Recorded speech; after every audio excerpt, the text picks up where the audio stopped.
Hello everybody, peace. Carola, Joyce here, and I have a makeshift table because I'm trying to capture the late afternoon light because the first video I made, I screwed up. I didn't feed my cat and he meowed the whole time. Okay, so I'm making this video to show you the Empath Tarot layout. Now you can use this for any deck, and I often do. This is the Empath Tarot. This is half of it. These are the 7 suits, one suit for each chakra. And for today's reading, which is called the Basic Spread, I'm going to be using only the chakra cards. These are the major arcana. And I won't be using this for 2 reasons. One is, I want to just focus on the chakra cards. And then I couldn't use them anyway because I've got them tagged and this is my only prototype deck. So I'm going to tweak some of the spacing at the top to make it look better. So no big changes there. And so I'm going to set these aside over here. And we will just be using the 7 suit cards. Now I'm going to show you a layout, and I'm hoping that it will show up on this camera fairly well. I'll do it in brand new sharpened crayons. How do you like that? I love crayons. I use them often. So I'm going to start with a regular blue color to draw the cards for this layout. We're going to start with the card in the lower right hand corner of your table. 1. And then you come over here and you lay down another card. 2. And then you come up here and finish the triangle. And this one is called 3. And this now makes a beautiful, perfect triangle. Now, the gray color is for the secondary triangle. 4, 5, 6. There's our secondary triangle. And that's in the background. Now you'll see it makes the double star. And it's very beautiful. And now the middle card. I've got to use purple for it. And can you guess why? Purple, because it's number 7.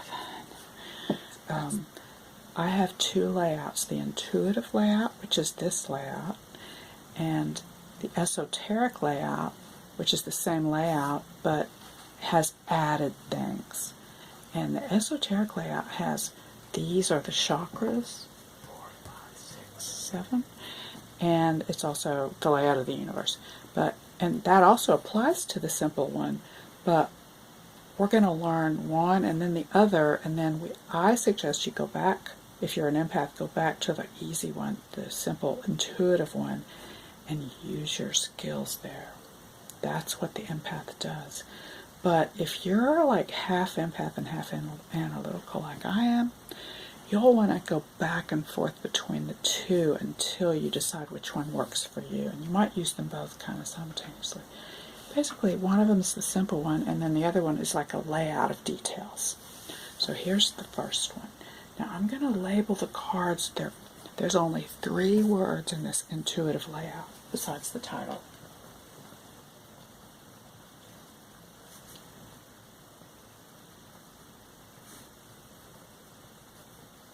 I'm going to call it a spread. So this is the intuitive Carola Joyce spread. And this one is mind. This one is body. And this one is world. And these are the 3 like chakras, the 3 essences, the 3 phenomena that make up our physical existence. as a human with a name that lives on the planet and has issues and has relationships and that sort of thing and has a finite life to live. That's this triangle. And what we do is we lay out the cards in this order. 1, 2, 3, 4, 5, 6, 7. Or you could just lay out 3 to keep it really simple and read those, and then lay out the others. So I'm going to do it that way to make it simpler. But you could do it either way. You could put all the cards down and then do your reading, or you could do them 3 at a time. Before I start, I want to tell you what this card does, this card does, and this card does. The mind is your will. And I'm going to use pink for the subset letter. So I'm going to put that in parentheses just to clarify what I mean. I don't mean the brain or the cerebral cortex or any particular brain lobe. I mean the whole will of the organism, which is you, the human. And this body is your sense of me-ness. M-E. You belong, you reside in that body, and it seems like your thoughts are there. And in the world, that would just be the environment. I'm going to put E-N-V just as an abbreviation of the word environment. Now, your mind can control your body by telling it what to eat, what to wear, what to think, calming your body down when you do meditation, teaching your body to do certain things like yoga and stuff, and what you put in your mouth. Okay, and then your mind can control your world too by choosing where your apartment is, choosing your job, your vocation, your partners. But sometimes the world controls you, and the world controls your body, and then the body, it also affects the mind. For example, if your mind tells your body, oh, you don't need to eat omega-3 pills, then your body might get sad because you need omega-3s to make your brain healthy. And if you don't get those vitamins, your body would start to feel sad. It won't have enough serotonin or whatever. Your brain won't work as well. So that means that it can't support your mind very well, and you won't be as smart. So you start to decline, So you want to keep your mind sharp by feeding your body healthy foods and getting the sleep you need so that your mind remains sharp, because your body affects your mind and your mind affects your body, your will.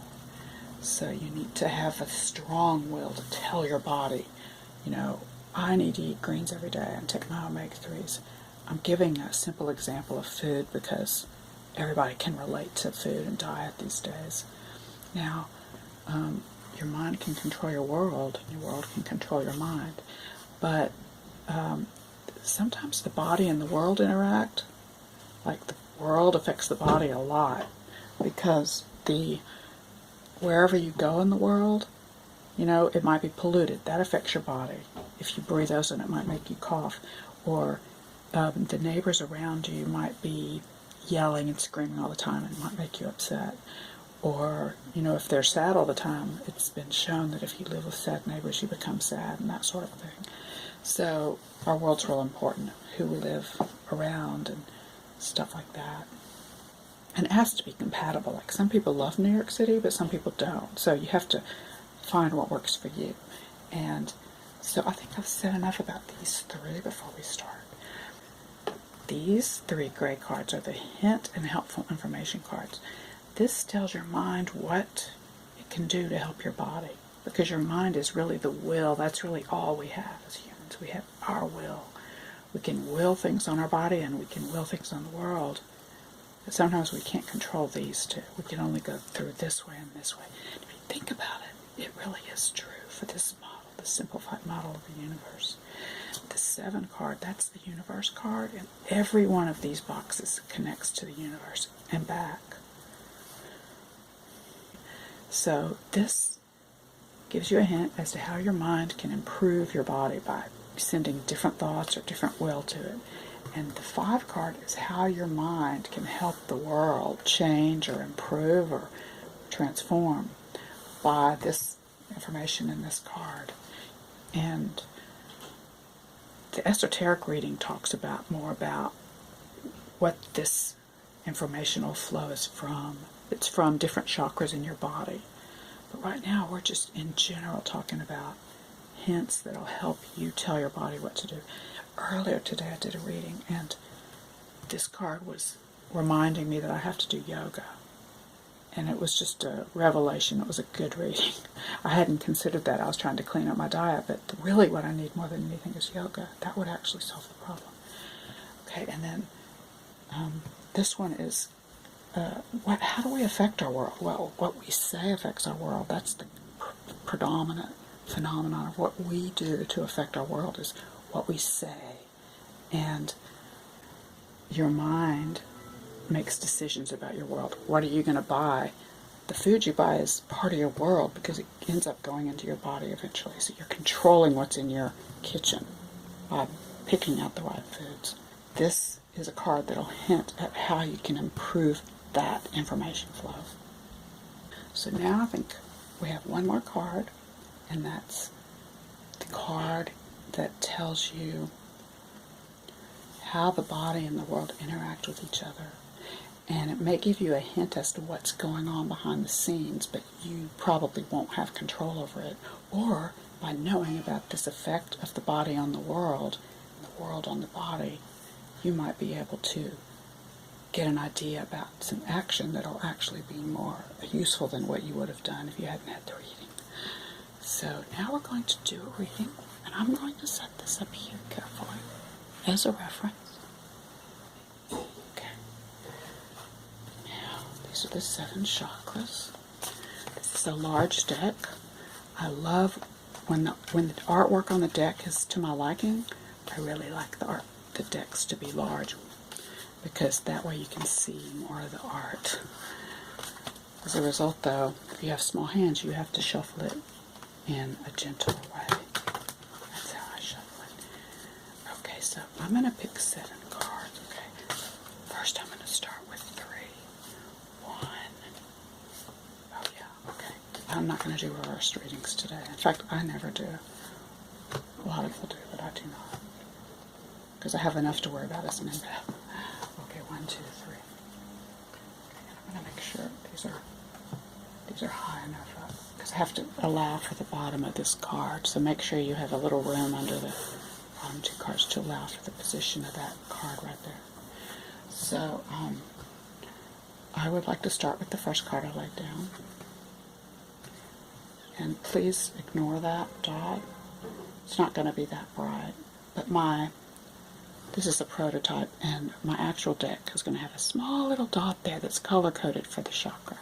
That was the only stick-on circle I had, so it's pink, but it's going to be subtle blue or something. Let's see, mothers, that's a green color, so it'll be a little green circle there. Okay, my body, my world is 7 of mothers. To me, that says that my world right now is very hot, and they look like they're in the fire. So I need to turn on a fan. So I'm going to go do that and come right back. Let me pause this. Okay, guys, I'm back. I'm just going to continue my reading. What happened was I started to lay out the cards, and it was just really hot here, and I didn't realize how hot I was. I was just, I had to turn all the fans off. And then the card told me, you're sitting in the fire, why are you doing this? You can always pause the camera. So I did that, and it's interesting how tarot works for me. It's just fine. And so that was part of this reading. So I turned it back over so I kind of have a fresh start. So those are my 3 cards. Now here's the card that got me to take a break. And now that it's a little later, and probably I have a little bit less light as well, it's not quite so hot, and I allowed myself to cool down. So a couple of minutes of fans on, it's fine. So I would say that now what this means for me is this is the world, this is my surroundings. And as you can see, I guess there I am with my ancestors and my offspring, and my offspring may have another offspring one day. The connection of life, and then then how that is all surrounded by the universe and the world around us, the air we breathe and all. That's the world, and that's what this card is. It's the world card. So that was the first card I laid down. So anyway, that's my world, and that would be my grandchild, my child, me. So that would be me, and then that's like my ancestors, or you could even think of it as my creator.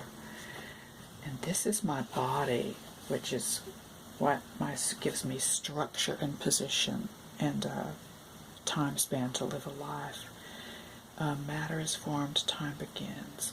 So this, to me, is just reminding me to humble myself that I live in this material body for now, and I want to have good stewardship to that body. And then this is my mind or my will. And what is this telling me about my mind or my will right now? Train your mind to see the good in all. So I look like I have like rainbow colors inside my body, and if I can connect to my rainbow body or to my higher self, I will be able to see the good in all. So that's, if I could see the good in all, I'll probably be more insightful as to how I can control my body and my world. So now we're going to continue with the next three cards, which are how my mind controls my body. This is a hint as to how I can improve that process, because it's like on the way of the arrow going from my mind to my body, there's a hint. And this one is how my mind affects my world. Here's a hint how I can improve that. And this card is how my body and world are interacting, the behind-the-scenes forces. Okay? And then the last card is the universe card, which I'll go ahead and put sideways, I guess, just because I don't want it to confuse that with these three. So I'm going to do... Oh! Hello, kitty. How are you doing today, kitty? My goodness, come here. Oh my goodness, what a good kitty you are. Look at that. I think you just gave me some inspiration for this reading. I'm so glad you wanted to visit me, kitty. All right. Do you think, kitty, that you can watch me do this reading while I see how my mind can affect my body in a better way? Let's see what it says. It says, the answer can be found in the now. So if I can be happy in the now, no matter what happens, that's really the secret of happiness. And that will also help my body remain stress-free. Just to be happy wherever I am. And if something happens like kitty cat jumping on my cards and messing them up, then I suppose I could just turn it into a good thing. You know, laugh at it, or just be with it, you know, be with it. If there's any pain involved, just be with the pain. Like today, my cat scratched me on the arm, and rather than get mad, I just got my leather jacket out that I haven't been wearing, and now I'm wearing it whenever I walk by Kitty's territory, so that he can't scratch my arm. Like, let's see, where's that big scratch I got? It's actually better now. It was worse. It was all red earlier, but there's a little one right there. You know, just little scratches, but I have very fair skin, so. So how can my mind affect my world in a better way? The magical power of words. Okay, so what I say certainly affects the world. In fact, that's the main thing that affects the world. And so my words, when I write this book I'm working on, the companion book to this deck, that'll have this layout in it, by the way, there will be magical power in those words, just like there are in everything we utter. Everything we utter. It's like you create a universe with the words you say. So I'm very aware of that, and I guess this is just reminding me that I'm really having a responsibility to speak out, whether it's to one person or to all the people that will read the book, it's like an honor, but at the same time it's a responsibility. So we have to make sure what we say is true, useful, and kind, because the words have magical power. And you don't want to hurt others, because ultimately we're all the same being. And if you hurt others, you'll hurt yourself, so because we're all connected. And then how the world and the body affect each other that I might need to know about. Let's see. Secret Goddess of Love, Wisdom, and Power. So the Oracle suit stands for the unknown. And so it's true, there are unknown forces that are between the world and my body. Like there's things going on in the world that are affecting my body that I don't even know about. And this is giving me a hint as to what that is. Let's see. Goddess of Love, Wisdom, and Power. Well, I think the whole universe is a goddess of love, wisdom, and power that seduces you into becoming life, that makes you want to dance the dance. And it's always going to be there, just that will to live.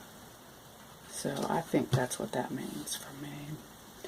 And the universe card, that is spontaneous flow of chi to create life.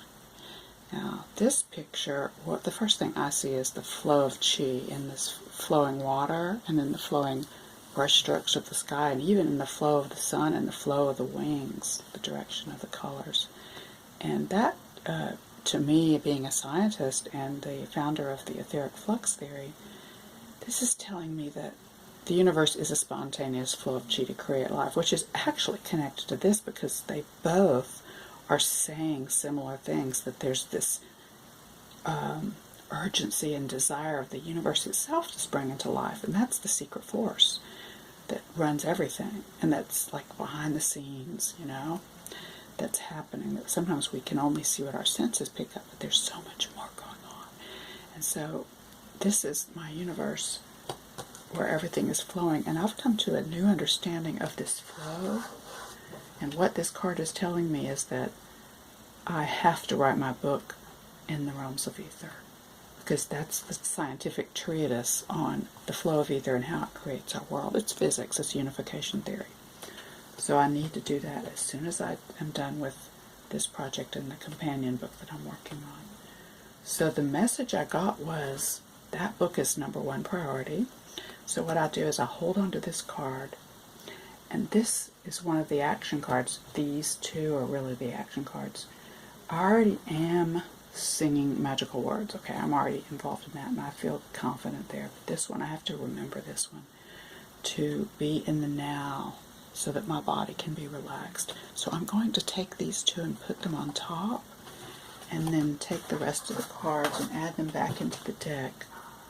And what I like to do is I like to put them on the opposite direction, so that later when I come back to a reading, I can remember the last reading I did for myself. And then I'll put these on top. The main one I want to remember is, let's see, what's more important? To be in the now, or to follow my pathway and write that book? They're both equally important, so I'm going to just put them like this, like that. That way I can see them both. And I have a handy dandy little cosmetic bag I have. See? And it has a little double zipper compartment. And what I like to do is put my chakra cards over here. And this is, I'm just working on some ideas for my book. So these are little idea guides. Looking at what other tarot books look like, and I'm kind of following some different patterns.